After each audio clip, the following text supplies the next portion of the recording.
Hello friends, welcome to Study Master. मैं हूं आपका फ्रेंड डीएस राय। फ्रेंड्स, ये हमारा हिस्ट्री का नेक्स्ट लेक्चर है। इससे पहले काफी लेक्चर्स हो चुके हैं। जिन्होंने वो लेक्चर्स नहीं देखे वो देख लीजिए, डिस्क्रिप्शन बॉक्स में लिंक दिया गया है इंपॉर्टेंट क्वेश्चंस करके, तो वो देख लो। इंपॉर्टेंट क्वेश्चन है, एग्जाम में आपको ऐसे क्वेश्चंस डायरेक्ट मिलेंगे, देखने को जरूर मिलेंगे। और इससे आपकी प्रैक्टिस भी अच्छी हो जाती है, ताकि आपको जब भी कोई एग्जाम हो, आपको जो क्वेश्चन ऐसा ना लगे कि ये नए क्वेश्चन है, मैंने पहले कभी ऐसा क्वेश्चन ना ही तो देखा है ना ही कभी सुना है। तो इसलिए क्वेश्चंस की प्रैक्टिस ज्यादा से ज्यादा किया करो। क्वेश्चन की प्रैक्टिस करने के बाद मैं आपको डेली चैप्टर बताता हूँ कि ये चैप्टर को रिवाइज कर लो, ये चैप्टर को रिवाइज कर लो। जैसे आज का चैप्टर का नाम क्या है? वैदिक सभ्यता, वैदिक सिविलाइजेशन। तो वैदिक सिविलाइजेशन चैप्टर है। यहाँ पे पहले आप क्वेश्चन कर लीजिए, क्वेश्चन करने के बाद आप लोग जाकर अपना प्रैक्टिस कीजिए। और एक और चीज मैं आपको बता दूं, ये तो सिर्फ और सिर्फ प्रीलिम्स के क्वेश्चन है। अगर आप वनडे एग्जाम, कोई भी वनडे एग्जाम, चाहे पुलिस का एग्जाम है, चाहे कोई स्टेट पीसीएस है, उसकी तैयारी कर रहे हैं, नायब तहसीलदार का एग्जाम है या पटवारी का एग्जाम है, तो वनडे एग्जाम में ये क्वेश्चन आपको डायरेक्ट देखने को मिलेंगे। जब आप मेंस के लिए प्रिपेयर करेंगे तो आपको ये क्वेश्चन बहुत हेल्प करेंगे। मेंस में आपको इन्हीं क्वेश्चन से हेल्प मिलेगी। मेंस का आंसर लिखना मैं आपको खुद सिखाऊंगा यहाँ पर। मेंस के जल्द ही मैं आपके लिए मेंस की लेक्चर सीरीज भी शुरू कर रहा हूँ, उसके भी लेक्चर्स आपको मिलेंगे। जो जो लोग मेंस की सीरीज में इनरोल होना चाहते हैं, प्लीज नीचे कमेंट बॉक्स में बताइए कि हाँ सर, मेंस के क्वेश्चन भी डेली करवा रहे हो जैसे आप प्री के क्वेश्चन करवाते हैं। चलिए शुरू करते हैं। और कोई डाउट हो तो आप हमसे पूछ सकते हैं। जिन्होंने अभी तक स्टडी मटेरियल नहीं लिया, अगर स्टडी मटेरियल लेना चाहते हैं तो 9896160956 इस नंबर पर फोन करके या व्हाट्सएप करके पूरी डिटेल जान सकते हैं। टेस्ट सीरीज भी अवेलेबल है, स्टडी मटेरियल भी अवेलेबल है। किसी भी स्टेट पीसीएस की तैयारी कर रहे हैं, आपको सारी चीजें यहाँ पर प्रोवाइड करवा दी जाएंगी। चलिए शुरू करते हैं आज का लेक्चर। सबसे पहले फर्स्ट क्वेश्चन है, सत्यमेव जयते शब्द कहाँ से लिया गया है? काफी इंपॉर्टेंट क्वेश्चन है, बार बार एग्जाम में पूछा जाता है। सत्यमेव जयते शब्द कहाँ से लिया गया है? यहाँ पर चार ऑप्शंस दिए गए हैं, तो राइट आंसर क्या है? मुंडका उपनिषद से। मुंडका उपनिषद है, उससे जो है सत्यमेव जयते शब्द को लिया गया है। ये आईएएस 2014 में पूछा गया क्वेश्चन है। नेक्स्ट देखिए यहाँ पर, पूर्व वैदिक आर्यों का धर्म मुख्यतः क्या था? पूर्व वैदिक आर्यों का धर्म मुख्यतः क्या था? भक्ति करना, मूर्ति पूजा व यज्ञ, प्रकृति पूजा व यज्ञ, या फिर प्रकृति पूजा व भक्ति। उसमें राइट आंसर क्या है? राइट आंसर यहाँ पर प्रकृति पूजा व यज्ञ। वो लोग प्रकृति की पूजा करते थे, जैसे सूर्य को देवता मानते थे, अग्नि को देवी मानते थे, तो वो प्रकृति की पूजा करते थे और उनको खुश करने के लिए यज्ञ करते थे। तो पूर्व वैदिक आर्य के जो धर्म था मुख्यतः क्या था? प्रकृति पूजा और यज्ञ। नेक्स्ट क्वेश्चन देखिए, ऋग्वेद में कई परिच्छेदों में प्रयुक्त अघन्य शब्द संदर्भित है। तो अघन्य शब्द का बार बार उपयोग किया गया है। अगर जिन्होंने इसके बारे में थोड़ा सा ये चैप्टर पढ़ा है, वैदिक एज या वैदिक सिविलाइजेशन, तो इसमें वो बार बार अघन्य शब्द का प्रयोग कर रहा है। तो अघन्य शब्द किसके लिए यूज हो रहा है? पुजारी के लिए, स्त्री के लिए, गाय के लिए, या फिर ब्राह्मण के लिए? तो अघन्य शब्द गाय के लिए प्रयोग किया जा रहा है। अघन्य मतलब ना मारने योग्य, इसको मारते नहीं है गाय को, क्योंकि बहुत इंपॉर्टेंट है। उस समय बार्टर सिस्टम चलता था, मतलब गाय को ही पैसे के रूप में जाना जाता था कि किसी के पास गाय है तो माना जाता था कि उसके पास बहुत कुछ है। तो अगर कोई सौदा किया जाता था तो गाय के बदले में कि आप मुझे अनाज दे दो, मैं आपको गाय दे देता हूँ, आप मुझे ये दे दो, मैं आपको गाय दे देता हूँ। ऐसा यहाँ पर चलता था उस समय में। नेक्स्ट क्वेश्चन देखिए यहाँ पर, सर्ग, प्रतिसर्ग, वंश, मनवंतर और वंशानुचरित संकेतक हैं। तो एक ध्यान देखिए, यहाँ पर सर्ग दे रखा है, प्रतिसर्ग दे रखा है, वंश, मनवंतर और वंशानुचरित। ये यहाँ पर पांच चीजें दी हुई है। एग्जाम में कई बार यह सर्ग दिया होगा, कई बार प्रतिसर्ग दिया, कोई एक चीज देकर भी एग्जामिनर आपसे सेम क्वेश्चन पूछ सकता है। ये किसके संकेतक हैं? तो यहाँ पर चार ऑप्शन हैं, वेदों के, पुराणों के, उपनिषदों के, या फिर सूत्रों के। तो ये सर्ग, प्रतिसर्ग, वंश, मनवंतर और वंशानुचरित, ये पुराणों के संकेतक हैं। तो पुराणों के संकेतक कौन कौन से हैं? ये पांच हैं, नाम याद रखना, नोट डाउन भी कर सकते हो कहीं पर, करना चाहो तो बार बार रिवीजन कीजिए, वही आपको एग्जाम में काम आएगी। नेक्स्ट क्वेश्चन देखिए यहाँ पर, निम्नलिखित अभिलेखों में से कौन सा ईरान से भारत में आर्यों के आने की सूचना देता है? कि जो आर्य हैं वो ईरान से आए थे कहाँ पर? भारत में। तो कौन सा अभिलेख इसके बारे में जानकारी देता है? मानसेरा, शाहबाजगढ़ी, भोजकोई, या फिर जूनागढ़? तो राइट आंसर क्या है? भोजकोई अभिलेख। राइट आंसर है सी, भोजकोई अभिलेख से हमें पता चलता है कि जो आर्य हैं वो ईरान से भारत आए थे। नेक्स्ट क्वेश्चन देखिए यहाँ पर, धर्म तथा रीत भारत की प्राचीन सभ्यता के एक केंद्रीय विचार को चित्रित करता है। आपने सुना होगा कि ये तो विधि का विधान है या धर्म में लिखा हुआ है, ये तो हमारी रीत है, ये हमारे रीति रिवाज है। तो धर्म तथा रीत भारत की प्राचीन सभ्यता के एक केंद्रीय विचार को चित्रित करते हैं। इस संदर्भ में निम्नलिखित कथनों पर विचार कीजिए। तो यहाँ पर दो कथन दिए गए हैं, देखना है ये कथन सत्य है या फिर नहीं है। धर्म व्यक्ति के दायित्वों एवं समय तथा दूसरों के प्रति व्यक्तिगत कर्तव्यों की संकल्पना थी। तो धर्म में क्या कुछ ऐसा लिखा हुआ था कि धर्म व्यक्ति के दायित्व और समय तथा दूसरों के प्रति व्यक्तिगत कर्तव्यों की संकल्पना थी। बिल्कुल ठीक है, ये धर्म में सारी चीजें लिखी हुई थी कि आप खुद के लिए क्या चाहते हो, जो आप खुद के लिए चाहते हो वो आप दूसरों के लिए भी करो, उनकी तरफ भी वैसा ही आपका व्यवहार होना चाहिए जैसा आप दूसरों से चाहते हो। तो उस समय यहाँ पर प्राचीन सभ्यता की बात की जा रही है, ध्यान रखना। प्राचीन सभ्यता के धर्म में यही था कि अगर आप दूसरों से रिस्पेक्ट चाहते हो तो उनकी रिस्पेक्ट आप खुद भी करो, अगर आप दूसरों से प्यार चाहते हो तो खुद भी आप उनसे प्यार करो। जैसा व्यवहार आप दूसरों से करोगे वैसा व्यवहार ही आपको मिलेगा। तो ये प्राचीन सभ्यता के धर्म के विचार थे। उसके बाद रीत। रीत मूलभूत नैतिक विधान था जो सृष्टि और उसमें अंतर्निहित सारे तत्वों के क्रियाकलापों को संचालित करता था। तो बिल्कुल ठीक है, रीत। आपने देखा होगा रीति रिवाज, सुना होगा रीति रिवाज, वैसे ये रीत थे, कुछ नैतिक विधान थे जो सृष्टि और उसमें अंतर्निहित जितने भी तत्व है उनके क्रियाकलापों को संचालित करता था कि मरने के बाद कैसे दफनाया जाएगा, मरने के बाद उनको क्या किया जाएगा, कहाँ पे किया जाएगा, यज्ञ करवाया जाएगा, नहीं करवाया जाएगा, ये सारी रीतें थी। तो धर्म और रीत के बारे में आप समझ गए। तो दोनों ही कथन सत्य हैं, राइट आंसर क्या हो गया, सी यहाँ पर सही उत्तर हो जाएगा।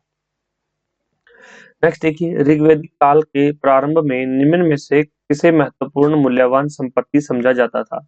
तो ऋग्वैदिक काल के प्रारंभ में निम्न में से किसे महत्वपूर्ण मूल्यवान संपत्ति समझा जाता था। भूमि को, गाय को, स्त्रियों को या फिर जल को। तो इसमें राइट आंसर क्या है, गाय को यहाँ पर महत्वपूर्ण जो है मूल्यवान संपत्ति समझा जाता था। मैंने अभी आपको लास्ट क्वेश्चन में बताया था यहाँ पर कि यह घने शब्द गाय के लिए प्रयोग किया गया है और गाय को ही सबसे महत्वपूर्ण और मूल्यवान संपत्ति समझा जाता था। नेक्स्ट क्वेश्चन देखिए यहाँ पर 8th। ऋग्वैद कालीन आर्यों और सिंधु घाटी के लोगों की संस्कृति के बीच अंतर के संबंध में निम्नलिखित कथनों में से कौन से कथन सत्य हैं। तो यहाँ पर दो चीजें दी हुई हैं, एक तो ऋग्वैद के बारे में, दूसरा सिंधु घाटी सभ्यता के बारे में। तो दोनों की संस्कृति के बीच में कौन कौन से अंतर थे और नीचे दिए गए पॉइंट्स में से कौन से सही हैं वो देखना है हमें। ऋग्वैद कालीन आर्य कवच और सिरस्त्राटन, सिर स्त्राण मतलब जिसको हेलमेट बोलते हैं, का उपयोग करते थे, जबकि सिंधु घाटी सभ्यता के लोगों में इनके उपयोग का कोई साक्ष्य नहीं मिला। तो मैंने आपको जब ये सिंधु घाटी सभ्यता करवाई थी, जब इसमें मैं क्वेश्चन आपको करवा रहा था, तो मैंने बताया था कि उस समय हमें ना ही तो कोई युद्ध के साक्ष्य मिले हैं, ना ही कोई हथियारों के साक्ष्य मिले, ना ही कोई तलवारों के साक्ष्य मिले, ना ही कोई धनुष बाण, किसी चीज का कोई साक्ष्य नहीं मिला। तो जब ये लोग लड़ाई नहीं करते थे तो ये लोग हेलमेट भी नहीं पहनते थे। लेकिन ऋग्वैद कालीन के लोग जो है यज्ञ करते थे, युद्ध भी करते थे। तो ऋग्वैद कालीन लोग जो है कवच और ये सिर शरण, ये हेलमेट भी पहनते थे। तो ये बिल्कुल ठीक पॉइंट है कि ऋग्वैद कालीन के लोग थे, ऋग्वैद काल के समय के जो लोग थे, आर्य थे, वो कवच भी पहनते थे और हेलमेट का प्रयोग भी करते थे। लेकिन सिंधु घाटी सभ्यता के लोग इनमें से किसी भी चीज का प्रयोग नहीं करते थे, ना ही वो कवच पहनते थे, ना ही वो यहाँ पर हेलमेट पहनते थे। तो ये पहला पॉइंट यहाँ पर बिल्कुल ठीक है। यहाँ पर सत्य कथन हमें बताने के लिए कहा है, तो फर्स्ट यहाँ पर ठीक हो गया। दूसरा देखते हैं, ऋग्वैद कालीन आर्यों को स्वर्ण, चांदी और ताम्र का ज्ञान था, जबकि सिंधु घाटी के लोगों को केवल ताम्र और लोहे का ज्ञान था। अब देखिए, अगर आपको पूरा पता है तो ठीक है, नहीं पता तो इतना देख लीजिए, सिंधु घाटी के लोगों को लोहे का ज्ञान नहीं था, तो ये दूसरा पॉइंट गलत हो गया। तो इस तरह से एग्जाम में भी आप ये पॉइंट चला सकते हो कि सिंधु घाटी के लोगों को लोहे का ज्ञान नहीं था, तो ये पॉइंट तो गलत हो गया, ये सत्य नहीं है। ठीक है, ये हमने हटा दिया। अब देखिए, जिसमें दो है वो हटा दीजिए, इसमें दो है, इसमें दो है, ये दो हट गए। अब या तो केवल एक हो सकता है या एक और तीन हो सकता है। चलिए हम तीसरा पॉइंट देख लेते हैं। ऋग्वैद कालीन आर्यों ने घोड़े को पालतू बना लिया, जबकि इस बात का कोई साक्ष्य नहीं है कि सिंधु घाटी के लोग इस पशु को जानते थे। तो अब ये ध्यान रखिए, थोड़ा सा यहाँ पर कंफ्यूजिंग है फैक्टर कि ऋग्वैद कालीन आर्यों ने घोड़े को पालतू बना लिया, ये तो ठीक है, हाफ स्टेटमेंट ठीक है, जबकि इस बात का कोई साक्ष्य नहीं कि सिंधु घाटी के लोग इस पशु को जानते थे। अब हमें यही नहीं पता कि सिंधु घाटी के लोग इस पशु को जानते थे या नहीं जानते थे, लेकिन सिंधु घाटी में एक या दो जगह पर हमें घोड़े की तरह का खिलौना मिला है और घोड़े की एक हड्डी मिली है, घोड़े की नाल मिली है। तो वहां पर ऐसे कोई साक्ष्य नहीं मिले कि सिंधु घाटी के लोग उस पशु को जानते थे। ये क्या हो सकता है कि बाहर के आए हो लोग वहां पर घोड़ा लेके आए हो, तो हो सकता है, लेकिन हमें ऐसे कोई साक्ष्य नहीं मिले। तो राइट, ये भी क्या है, ठीक है। इसमें क्या है, एक और तीन सही है। और आईएएस में क्या होता है, जनरली इस तरह के क्वेश्चन पूछ लिए जाते हैं जो कि पूरे और पूरे कंफ्यूजिंग होते हैं। अब स्टूडेंट को क्या लग सकता है, स्टूडेंट को लग सकता है कि इसमें तो बात की गई है कि सिंधु घाटी के लोग उस घोड़े को जानते थे, तो वहां पे सिंधु घाटी से दो जगह पे हमें साक्ष्य मिले हैं, तो वो इसको कट करके ए कर देगा। लेकिन जो आईएएस 2017 की ऑफिशियल आंसर की उसमें ये सी आंसर दे रखा है, तो इसलिए मैं भी आपको यहाँ पर सी करवा रहा हूँ। तो आप चाहे तो ए भी कर सकते हैं, वो डिपेंड करता है। लेकिन स्टेट पीसीएस में अगर कोई ऐसी गलती हो जाएगी तो स्टेट पीसीएस में मान लीजिए 100 क्वेश्चन है और 100 में से 3 क्वेश्चन में ऐसी गलती होगी तो वो 3 क्वेश्चन निकाल दिए जाते हैं, वो सभी के लिए 3 क्वेश्चन का 0 नंबर हो जाता है। और वो क्वेश्चन अगर किसी ने किया है तो भी नंबर नहीं कटता, किसी ने किया है नहीं किया उसका कोई नंबर नहीं तो मिलता है ना ही कटता है। वो 3 क्वेश्चन कट जाते हैं। फिर मान लीजिए 100 क्वेश्चन है आपके, तो 100 में से आपकी कट ऑफ तैयार हो जाए, 100 क्वेश्चन थे 3 गलत हो गए तो 97 क्वेश्चन में आपकी कट ऑफ तैयार कर दी जाती है। ध्यान रखना इन बातों का, ये भी बहुत जरूरी चीजें आपको पता होनी चाहिए जब आप ऐसे एग्जाम की तैयारी कर रहे हैं, तो वहां पर आपके लिए 0.25 मार्क्स भी बहुत इंपॉर्टेंट रह जाते हैं। तो भी आपको पता होना चाहिए, एक एक नंबर के बारे में, एक एक पॉइंट के बारे में आपको अच्छे से पता होना चाहिए, उसकी जानकारी आपको होनी चाहिए। नेक्स्ट क्वेश्चन देखिए, भारतीय उपमहाद्वीप में लौह का सर्वप्रथम साहित्यिक संदर्भ किसमें मिलता है? तो लोहे का सर्वप्रथम साहित्यिक संदर्भ किसमें मिलता है? ऋग्वेद में, सामवेद में, यजुर्वेद में या फिर विनय पिटक में? तो किसमें मिलता है? यजुर्वेद में। राइट आंसर क्या है? यजुर्वेद में। लोहे का सर्वप्रथम साहित्यिक संदर्भ किसमें मिलता है? यजुर्वेद में मिलता है, लोहे के बारे में कंप्लीट इन्फॉर्मेशन। ये हमारी ऑफिशियल वेबसाइट है, यहाँ पर जाकर आपको जो है लेटेस्ट जॉब नोटिफिकेशन के बारे में पता चल जाएगा, अप्लाई करने के लिंक मिल जाएंगे, सिलेबस मिल जाता है, टेस्ट सीरीज के बारे में जानकारी मिल जाती है, करंट अफेयर आपको इस वेबसाइट पर मिल जाते हैं और कुछ और भी बहुत सारी इंपॉर्टेंट इन्फॉर्मेशन जो आपके एग्जाम में काम आएंगी, जो आपकी बुक से तैयारी नहीं हो पाती, वो यहाँ पर सारी इस वेबसाइट के थ्रू आप कर सकते हैं। पेड पीडीएफ के लिए हमें व्हाट्सएप पे कॉन्टेक्ट कर सकते हैं 9896160956, और आप हमें जो है टेलीग्राम पे भी ज्वाइन कर सकते हैं। टेलीग्राम नीचे डिस्क्रिप्शन बॉक्स में लिंक दिया गया है।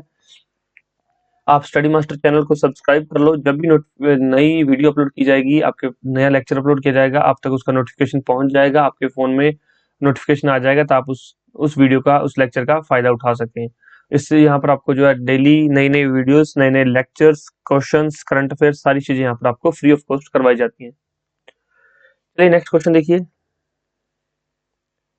ऋग्वेद के संबंध में निम्नलिखित कथनों में से कौन सा एक सही नहीं है?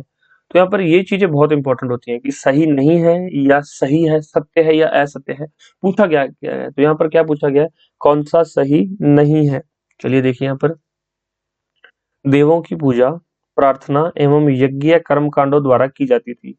तो देवों की पूजा और जो प्रार्थना है वो यज्ञ और कर्म कांडों के द्वारा की जाती थी, ये बिल्कुल ठीक है। ये ऋग्वेद के संदर्भ में पूछा गया तो ये ऋग्वेद के बारे में बिल्कुल ठीक है। लेकिन अगर यहाँ पर ये लिख देता कि ये हमें सिंधु घाटी सभ्यता के बारे में, तो फिर ये गलत हो जाता, क्योंकि वहां पर यज्ञ और कर्म कांड जैसी तो कुछ चीजें थी नहीं। वहां पर ठीक है टोना टोटका और ताबीज जरूर थे, लेकिन वहां पर यज्ञ और कर्म कांड जैसी कोई चीज हमें उसके साक्ष्य नहीं प्राप्त हुए। तो देवों की पूजा करते थे, प्रार्थना करते थे और इन दोनों चीजों के लिए यज्ञ और कर्मकांड किए जाते थे, ये ठीक है। देवताओं को शक्तिशाली निरूपित किया गया है, जिन्हें यज्ञ अनुष्ठानों के माध्यम से मनुष्यों के संसार में हस्तक्षेप हेतु प्रेरित किया जा सकता है। तो बिल्कुल ठीक है, वहां पर देवताओं को बहुत शक्तिशाली माना गया है। ऋग्वेद के अंदर वहां पर ये लिखा गया है, वहां पर ये मान्यता है कि अगर आपको देवताओं से कोई भी हेल्प चाहिए तो आप यज्ञ कीजिए और यज्ञ करवा के मनुष्यों के संसार में हस्तक्षेप कर सकते हैं। आज भी आपने देखा होगा कि धर्म, जो लोग धर्म को मानते हैं, धार्मिक लोग हैं, वो कोई भी अच्छा काम शुरू करने से पहले यज्ञ करवाते हैं, या फिर कोई भी अगर कुछ गलत हो जाए, किसी की डेथ हो जाए, तो भी वो यज्ञ वगैरह का सहारा लेते हैं।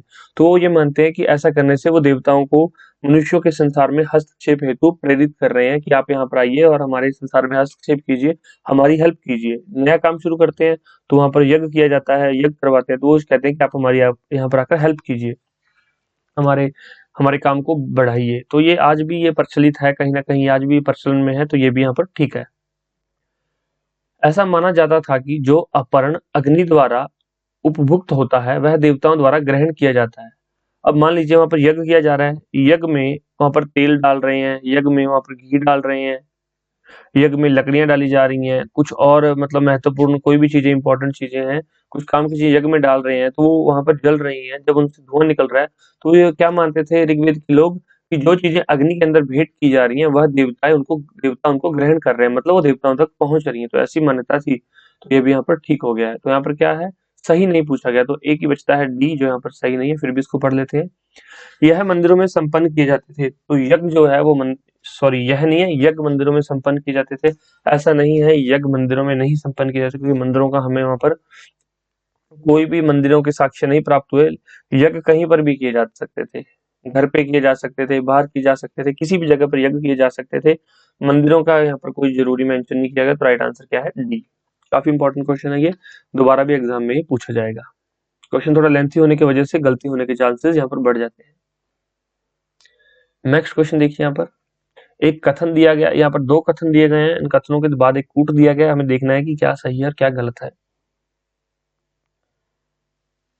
आरंभिक आर्य जो अनिवार्यतः पशुचारी थे ने ऐसी कोई राजनीतिक संरचना विकसित नहीं की थी जिसे प्राचीन अथवा आधुनिक अर्थ में राज्य के रूप में मापा जा सके। तो जो आरंभिक आर्य थे उन्होंने कोई भी, वो सिर्फ पशु चराते थे, उन्होंने ऐसी कोई राजनीतिक संरचना विकसित नहीं की थी जिसे प्राचीन अथवा आधुनिक अर्थ में राज्य के रूप में मापा जा सके। तो यहाँ पर आधुनिक लिखा आ गया तो ये ऑप्शन यहाँ पर ये ऑप्शन थोड़ा सा इररिलेवेंट हो जाता है, लेकिन उस समय उन्होंने, सॉरी यहाँ पर एक बार ये देखते हैं कि सत्य पूछे गए हैं असत्य पूछे। चलिए आप एक बार इसको पढ़ लीजिए।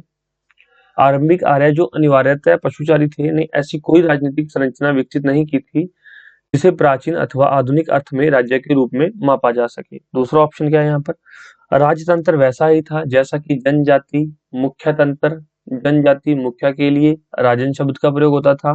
मुख्यतः एक सेनापति था जो अपने लोगों पर शासन करता था, उसे विशेष क्षेत्र पर नहीं।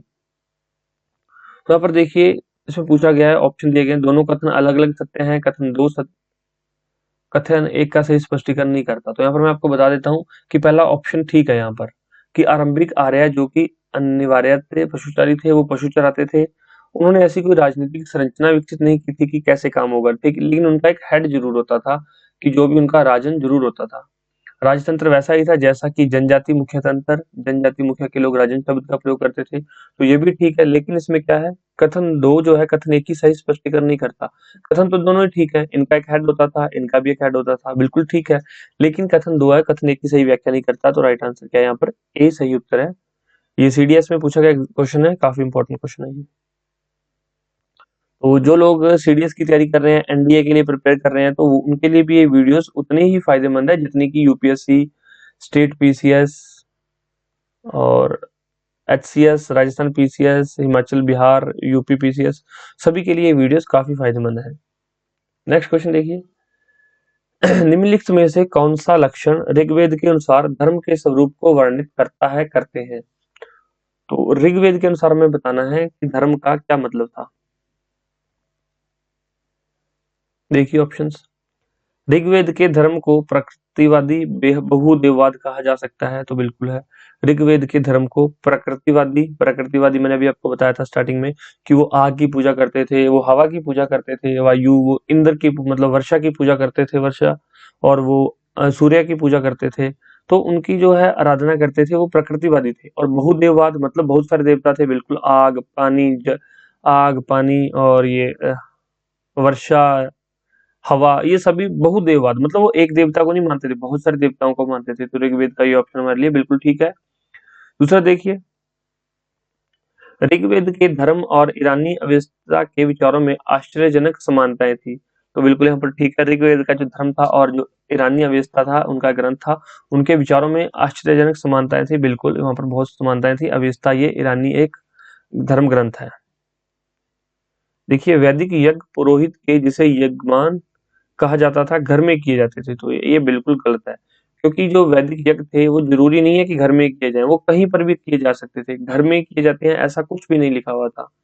ठीक है, तो यहाँ पर जिसमें 3 है वो हटा देते हैं, जिसमें 3 है तो ये कट कर देते हैं, ये भी 3 कट कर देते हैं। अब ये बचा 1 और 2, 1 2 और 4। लास्ट देख लेते हैं। वैदिक यज्ञ दो प्रकार के थे, वे जो गृहस्थ द्वारा किए जाते थे और वे जिनके लिए कर्म कांड के विशेषज्ञों की आवश्यकता होती थी। तो बिल्कुल ठीक है, जो वैदिक यज्ञ है वो दो प्रकार थे। घर के लोग भी यज्ञ कर सकते थे और कुछ विशेष कर्म कांड है, कुछ विशेष पाठ पूजा की जाती थी, उसके लिए विशेष लोगों की आवश्यकता पड़ती थी। तो राइट आंसर क्या है, 1 2 और 4। तो इसका सही उत्तर है डी।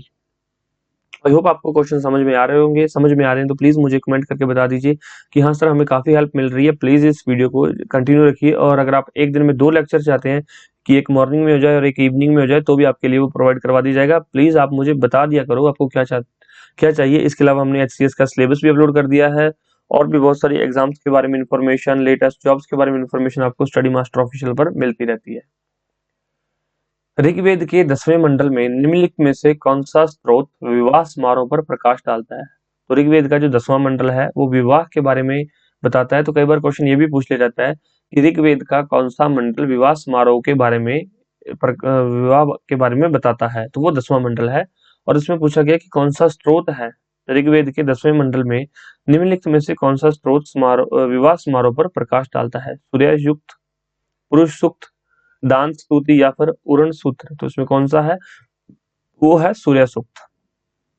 सूर्य सूक्त जो है विवाह के बारे में पूरा प्रकाश डालता है। वो ऋग्वेद के 10वें मंडल में उसके बारे में यहाँ पर हमें बताया गया है। तो ये हमारे कुछ इंपॉर्टेंट क्वेश्चंस थे जो वैदिक एज से लिए गए थे।